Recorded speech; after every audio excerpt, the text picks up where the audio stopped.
My name is Anna Clark. If you're ever on the 11:45 night train from Union Station, get off at the next stop. Don't fall asleep. I was the last to board tonight, and now I know I'm not alone. The lights flicker, and shadowy figures watch me. Tickets, please.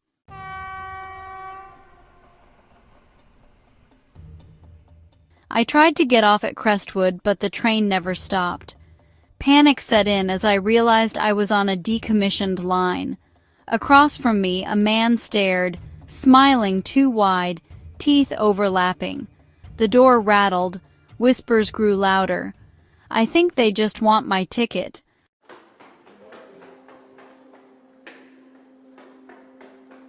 My frantic dash through Union Station ended with a missed train and sinking hope. But the departures board showed one last chance home.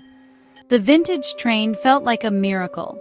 I found an empty compartment, my own sanctuary. As the train rolled into the night, peace replaced my stress.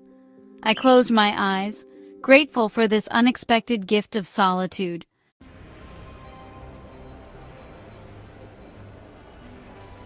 Just as I was beginning to drift off, the gentle swaying of the train carrying me towards sleep, the door to my compartment slid open with a soft, unobtrusive sound. I opened my eyes to see the conductor standing in the doorway. He moved slowly, with a weariness that seemed to go beyond physical fatigue, his hands trembling almost imperceptibly as he reached out to take my ticket. He punched the ticket with a metallic snip that echoed in the quiet compartment. But instead of handing it back and moving on, he lingered. His eyes, clouded and distant, met mine, and he held my gaze for a moment too long.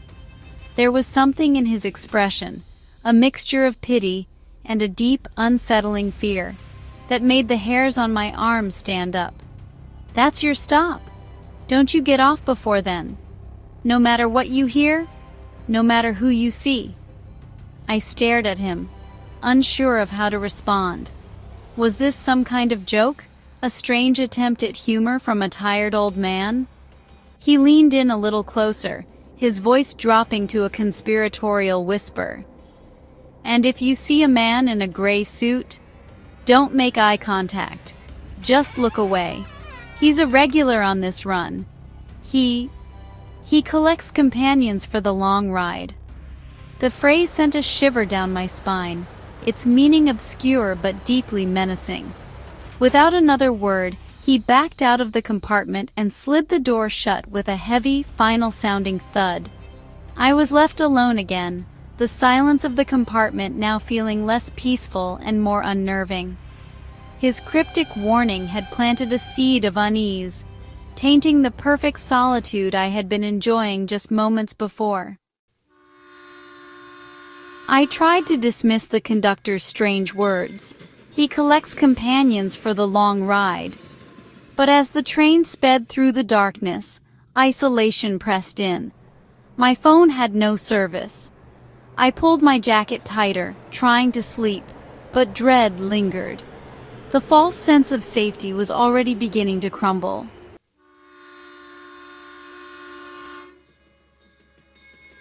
I woke to silence. The train had stopped.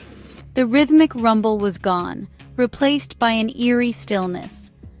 Outside, the platform was deserted, shrouded in darkness. No sign, no staff, just cold air and a sense of unease. Why had we stopped here? Everything felt wrong.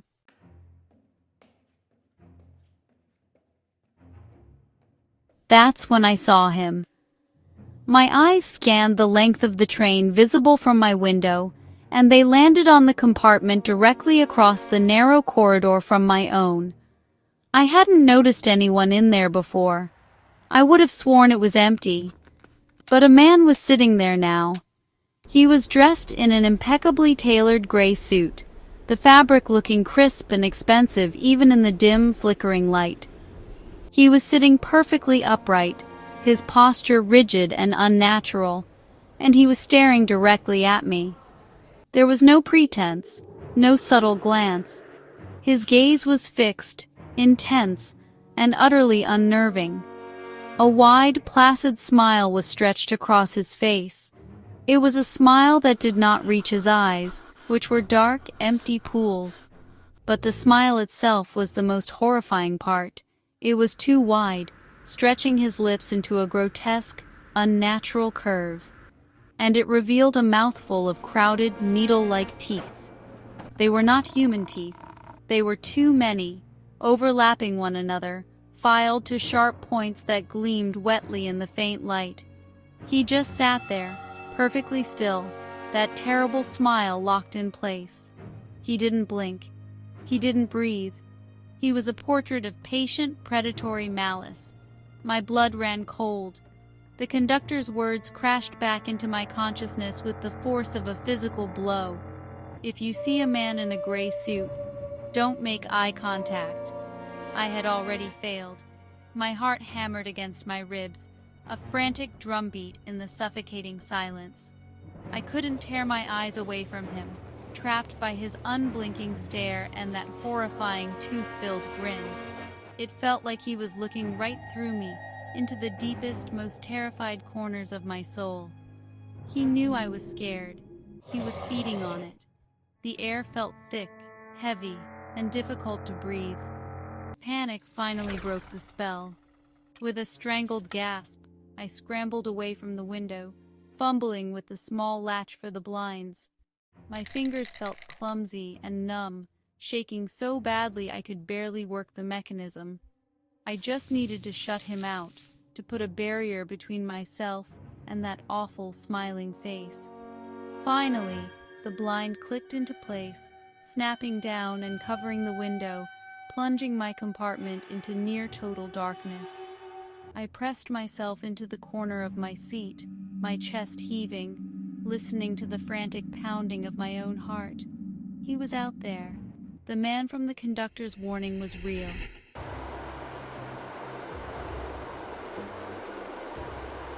For a full minute, I sat frozen in the darkness, my back pressed hard against the cool wall of the compartment. The only sound was my own ragged breathing. I fought to regain control, to tell myself that I had imagined it, that the shadows and my exhaustion were playing tricks on me.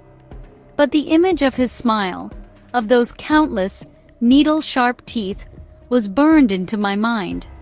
It was not a trick of the light. It was real. Slowly, tentatively, I forced myself to move. I had to know if he was still there. I had to know if I was losing my mind. With a trembling hand, I lifted the corner of the blind, creating a tiny slit just big enough for me to peek through. My heart was in my throat. I braced myself to see that horrifying face still staring back at me. I angled my head and looked across the corridor. The compartment opposite mine was empty. He was gone. A wave of relief so powerful it almost made me dizzy washed over me. It was so swift, so absolute, that for a second I truly believed I had imagined him. He had never been there. It was a waking nightmare, a hallucination brought on by stress and lack of sleep. But the relief was short-lived. My eyes, adjusting to the gloom, scanned the other compartments further down the car. And then I saw them. In every other compartment that I could see, the ones that had been empty or occupied by normal-looking travelers before, there was now a single figure. Each one was a dark, still silhouette, sitting perfectly upright in the dimness. They were all facing my direction. I couldn't make out any of their features, but I didn't need to. I could feel their collective gaze, a heavy, silent pressure that was far more terrifying than a single man's stare. They were all watching me. They sat without moving, a silent, waiting audience. Who were they? Where had they come from? Were they the other passengers, now transformed into these still, silent watchers? Or were they something else entirely? Companions that the man in gray had collected on previous journeys. The conductor's warning echoed again, no longer cryptic, but a clear and terrifying prophecy of the nightmare I was now living. I was on a train full of silent observers, stopped at a phantom station, and I was the sole focus of their unnerving, unified attention. The silence was no longer empty. It was full of their watchfulness. Kindly show us some love by liking this video and subscribing to our channel. A violent lurch shook the train, throwing me back in my seat. The train accelerated into the darkness, the abandoned platform vanishing in a blur. The frantic clatter of wheels echoed my panic. I reached for my phone. No signal. I was alone. I had to find help. My hand hovered over the cold door handle. With a deep breath, I stepped into the corridor, senses on high alert. The first night had begun.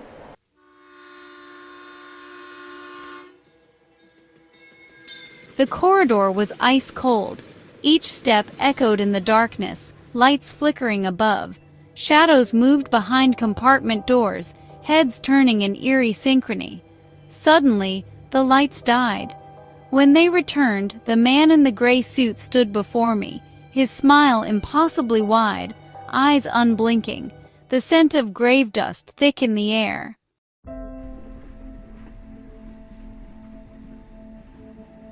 A scream tore from my throat. I stumbled backward, crashing into the corridor wall. The man in the gray suit just watched, his smile fixed as I scrambled away. The lights flickered off, then on. He was gone. I bolted for my compartment, hands shaking, barely managing to lock the door behind me. I pressed my back to the door, chest heaving, trapped in a room that felt more like a cell. The image of his smile burned behind my eyelids. Then, a soft, polite knock. Not frantic, not violent, just 3 calm, measured raps. Knock, knock, knock. The sound was more terrifying than any scream. It was patient, certain. It knew I was trapped. I held my breath, praying it would go away. Silence answered. I realized I was not alone.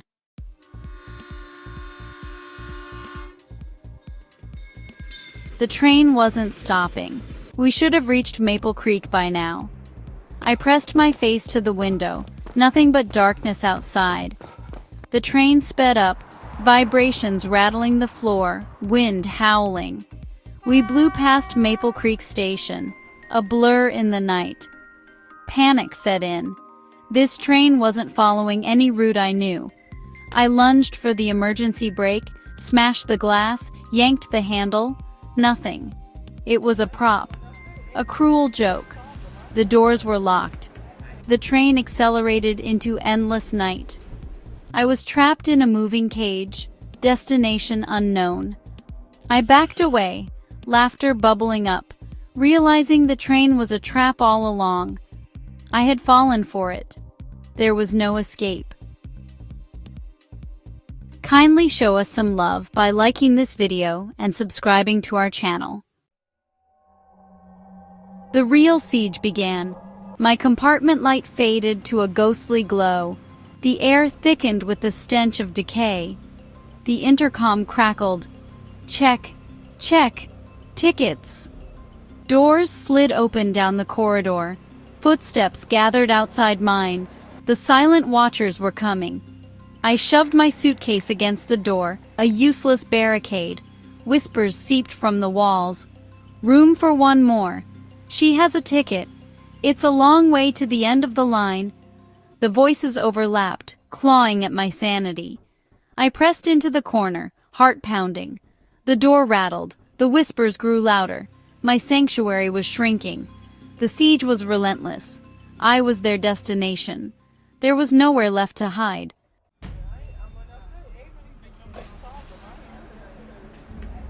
Amid the whispers, one voice silenced the rest. The man in the gray suit. Calm, cold, polite. Your compartment is needed, miss. It is time to join the other passengers. He wasn't asking. My time was up. The door handle rattled violently. The lock splintered. My suitcase slid as the door bowed inward. The barrier was failing. Whispers hissed. Let us in. Your ride isn't over. The conductor is waiting. Terror rooted me in place. The siege reached its climax. The walls crumbled. The horrors were about to pour in. My time was up. There was no more waiting.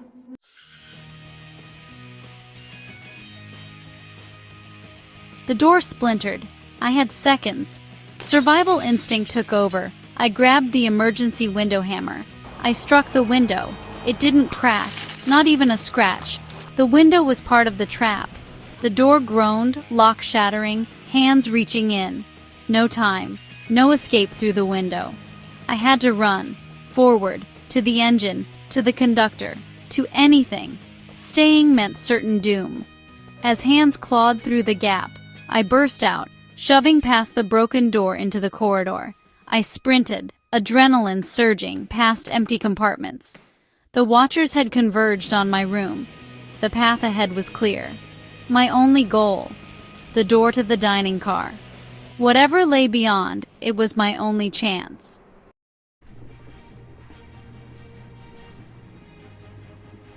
I crashed into the dining car and froze. Tables set for a grotesque feast, rotting meat, swarming with insects, candlelight flickering over decay. The car was full, gray-suited figures at every table, identical, motionless.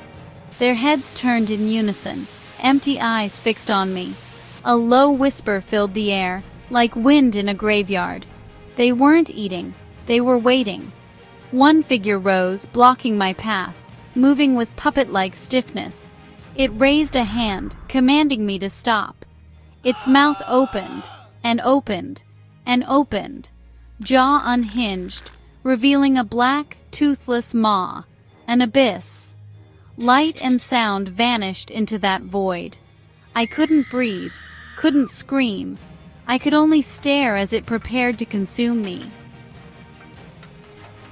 Kindly show us some love by liking this video and subscribing to our channel. The sight of that unhinging jaw broke my paralysis. I didn't try to fight it. I ducked low, scrambling under the creature's outstretched arm and careening past the tables of silent, watching figures. I ran with a desperation I had never known, my feet slipping on the polished floor. I reached the door at the far end of the dining car and threw myself against it, not daring to look back. The door led to the baggage car. I slammed it shut behind me, plunging myself into absolute pitch-black darkness.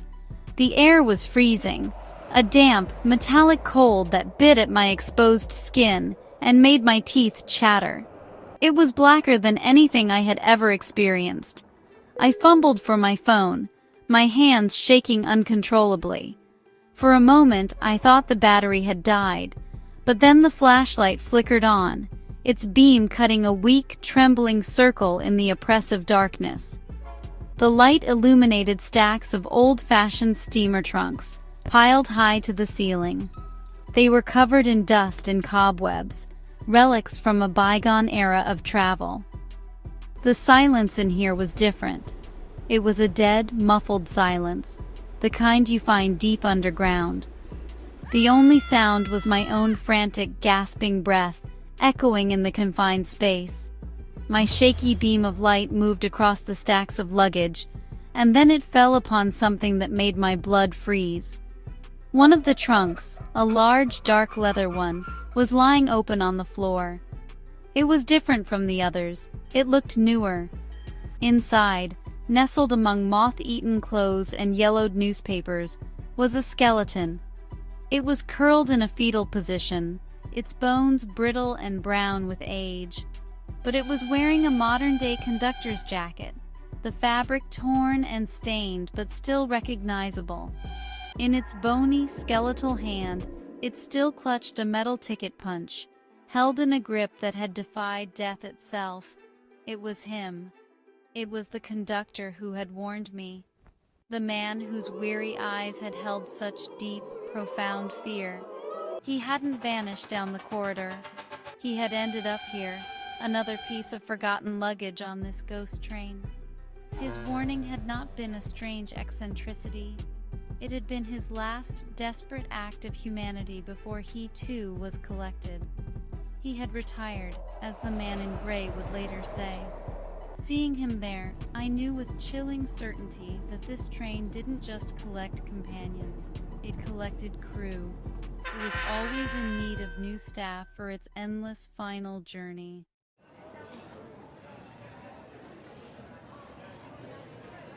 I reached the engine car, empty. No engineer, no controls, just darkness. Yet the train sped on, a beast with its own will, through an endless tunnel. A cold hand settled on my shoulder. The man in the gray suit stood beside me, smiling. He gestured to the empty seat. The train always needs a new conductor. I jumped into the black river, choosing the unknown over that seat.